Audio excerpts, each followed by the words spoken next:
I already know the camp on the moors. It was here that Himmelstas gave Chaden his education. But now I know hardly anyone here. As ever, all is altered. There are only a few people that I have occasionally met before. I go through the routine mechanically. In the evenings I generally go to the soldier's home, where the newspapers are laid out. But I do not read them. Still, there is a piano there that I am glad enough to play on. 2 girls are in attendance. One of them is young. The camp is surrounded with high barbed wire fences. If we come back late from the soldier's home, we have to show passes. But those who are on good terms with the guard can get through, of course. Among the junipers and the birch trees on the moor, we practice company drill each day. It is bearable if one expects nothing better. We advance at a run, fling ourselves down, and our panting breath moves the stalks of the grasses and the flowers of the heather to and fro. Looked at so closely, one sees the fine sand is composed of millions of the tiniest pebbles, as clear as if they had been made in a laboratory. It is strangely inviting to dig one's hands into it. But most beautiful are the woods, with their line of birch trees. Their color changes with every minute. Now the stems gleam purest white, and between them, airy and silken, hangs the pastel green of the leaves. The next moment, all changes to an opalescent blue, as the shivering breezes pass down from the heights and touch the green lightly away. And again, in one place, it deepens almost to black as a cloud passes over the sun. And this shadow moves like a ghost through the dim trunks and rides far out over the moor to the sky. Then the birches stand out again, like gay banners on white poles, with their red and gold patches of autumn-tinted leaves. I often become so lost in the play of soft light and transparent shadow that I almost fail to hear the commands. It is when one is alone that one begins to observe nature and to love her. And here, I have not much companionship, and do not even desire it. We are too little acquainted with one another to do more than joke a bit and play poker or nap in the evenings. Alongside our camp is the big Russian prison camp. It is separated from us by a wire fence. But in spite of this, the prisoners come across to us. They seem nervous and fearful, though most of them are big fellows with beards. They look like meek, scolded St. Bernard dogs. They slink about our camp and pick over the garbage tins. One can imagine what they find there. With us, food is pretty scarce, and none too good at that. Turnips cut into 6 pieces, and then boiled in water, and unwashed carrot tops, moldy potatoes, are tidbits. And the chief luxury is a thin rice soup in which float little bits of beef sinew. But these are cut up so small that they take a lot of finding. Everything gets eaten, notwithstanding, and if ever anyone is so well off as not to want all his share, there are a dozen others standing by ready to relieve him of it. Only the dregs that the ladle cannot reach are tipped out and thrown into the garbage tins. Along with that, there sometimes go a few turnip peelings, moldy bread crusts, and all kinds of muck. This thin, miserable, dirty garbage is the objective of the prisoners. They pick it out of the sinking tins greedily and go off with it under their blouses. It is strange to see these enemies of ours so close up. They have faces that make one think. Honest peasant faces, broad foreheads, broad noses, broad mouths, broad hands, and thick hair. They ought to be put to threshing, reaping, and apple picking. They look just as kindly as our own peasants in Friesland. It is distressing to watch their movements, to see them begging for something to eat. They are all rather feeble, for they only get enough nourishment to keep them from starving. Ourselves, we have not had sufficient to eat for long enough. They have dysentery. Furtively, many of them display the blood-stained tails of their shirts. Their backs, their necks are bent, their knees sag, their heads droop as they stretch out their hands and beg in the few words of German that they know. Beg with those soft, deep, musical voices that are like warm stoves and cozy rooms at home. Some men there are who give them a kick so that they fall over, but those are not many. The majority do nothing to them, just ignore them. Occasionally, when they are too groveling, it makes a man mad, and then he kicks them. If only they would not look at one so, what great misery can be in two such small spots, no bigger than a man's thumb, in their eyes? They come over to the camp in the evenings and trade. They exchange whatever they possess for bread. Often they have fair success, because they have very good boots and ours are bad. The leather of their knee boots is wonderfully soft, like suede. The peasants among us who get tidbits sent from home can afford to trade. The price of a pair of boots is about 2 or 3 loaves of army bread, or a loaf of bread and a small, tough ham sausage. But most of the Russians have long since parted with whatever things they had. Now they wear only the most pitiful clothing, and try to exchange little carvings and objects that they have made out of shell fragments and copper driving bands. Of course, they don't get much for such things, though they may have taken immense pains with them. They go for a slice or two of bread. Our peasants are hard and cunning when they bargain. They hold the piece of bread or sausage right under the nose of the Russian, till he grows pale with greed, and his eyes bulge, and then he will give anything for it. The peasants wrap up their booty with the utmost solemnity, and then get out their big pocket knives, and slowly and deliberately cut off a slice of bread for themselves from their supply with every mouthful. And with every mouthful, take a piece of the good tough sausage, and so reward themselves with a good feed. It is distressing to watch them take their afternoon meal thus. One would like to crack them over their thick pates. They rarely give anything away.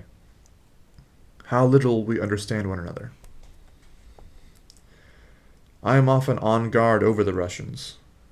In the darkness, one sees their forms move like 6 storks, like great birds.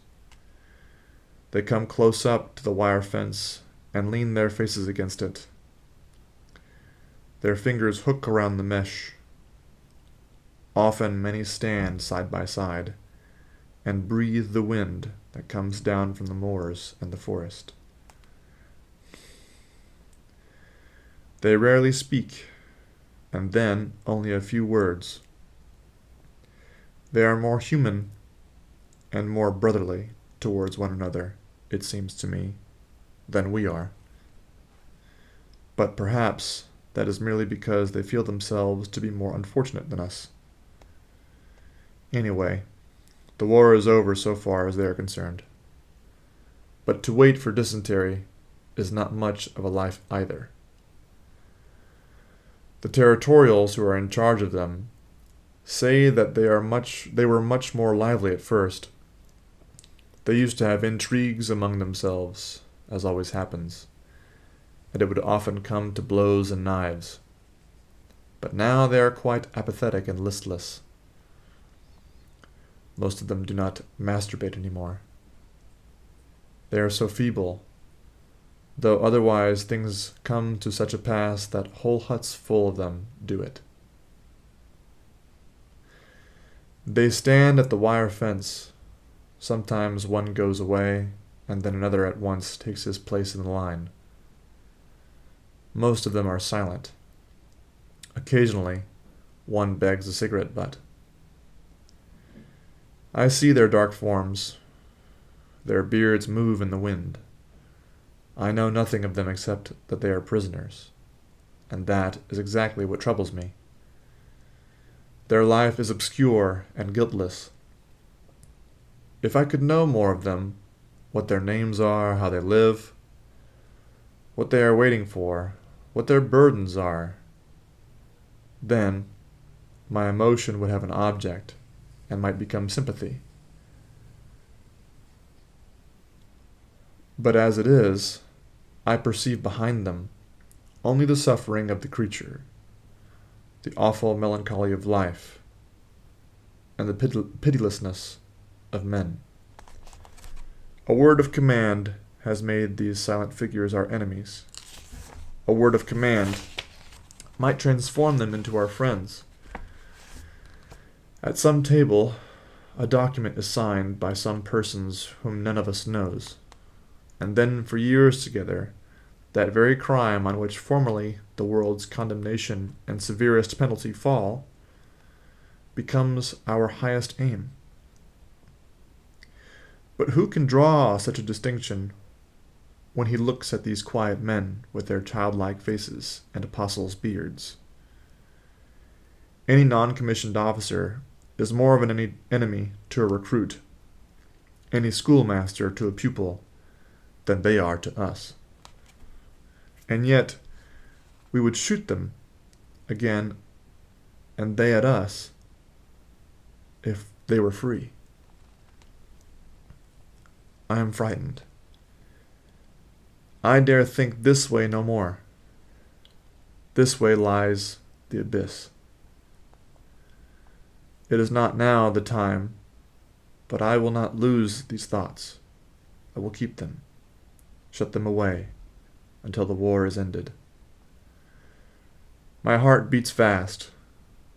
This is the aim, the great, the sole aim, that I have thought of in the trenches, that I have looked for as the only possibility of existence after this annihilation of all human feeling. This is a task that will make life afterward worthy of these hideous years. I take out my cigarettes, break each one in half, and give them to the Russians. They bow to me, and then light the cigarettes. Now red points glow in every face. They comfort me. It looks as though there were little windows in dark village cottages, saying that behind them are rooms full of peace. The days go by. On a foggy morning, another of the Russians is buried. Almost every day, one of them dies. I am on guard during the burial. The prisoners sang a choral. They sing in parts, and it sounds almost as if there were no voices, but an organ far away on the moor. The burial is quickly over.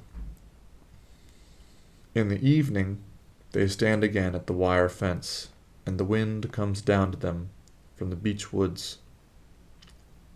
The stars are cold. I now know a few of those who speak a little German. There is a musician among them. He says he used to be a violinist in Berlin. When he hears that I can play the piano, he fetches his violin and plays. The others sit down and lean their backs against the fence. He stands up and plays. Sometimes he has that absent expression which violinists get when they close their eyes. Or again, he sways the instrument to the rhythm and smiles across to me. He plays mostly folk songs, and the others hum with him. They are like a country of dark hills that sing far down under the ground. The sound of the violin stands like a slender girl above it, and is clear and alone. The voices cease, and the violin continues alone. In the night, it is so thin, it sounds frozen. One must stand close up. It would be much better in a room. Out here, it makes a man grow sad. Because I have already had a long leave, I get none on Sundays. So the last Sunday before I go back to the front, my father and eldest sister come over to see me. All day we sit in the soldiers' home. Where else could we go? We don't want to stay in the camp. About midday, we go for a stroll on the moors. The hours are a torture. We don't know what to talk about. So we speak of my mother's illness. It is now definitely cancer. She is already in the hospital and will be operated on shortly. The doctors hope she will recover, but we have never heard of cancer being cured. Where is she then? I ask. In the Louisa Hospital, says my father. In which class? Third. We must wait till we know what the operation costs. She wanted to be in the third herself. She said that then she would have some company. And besides, it's cheaper. So she's lying there with all those people. If only she could sleep properly. My father nods. His face is broken and full of furrows. My mother has always been sickly, and though she has only gone to the hospital when she has been compelled to, it has cost a great deal of money, and my father's life has been practically given up to it. If only I knew how much the operation costs, says he. Have you not asked? Not directly. I cannot do that. The surgeon might take it amiss, and that would not do. He must operate on Mother. Yes, I think bitterly. That's how it is with us, and with all poor people. They don't dare ask the price, but worry themselves dreadfully beforehand about it. But the others, for whom it is not important, they settle the price first as a matter of course, and the doctor does not take it amiss from them. The dressings afterwards are so expensive, says my father. Doesn't the Invalids' Fund pay anything toward it then? I ask. Mother has been ill too long. Have you any money at all? He shakes his head. No, but I can do some overtime. I know. He will stand at his desk, folding and pasting and cutting until 12 o'clock at night.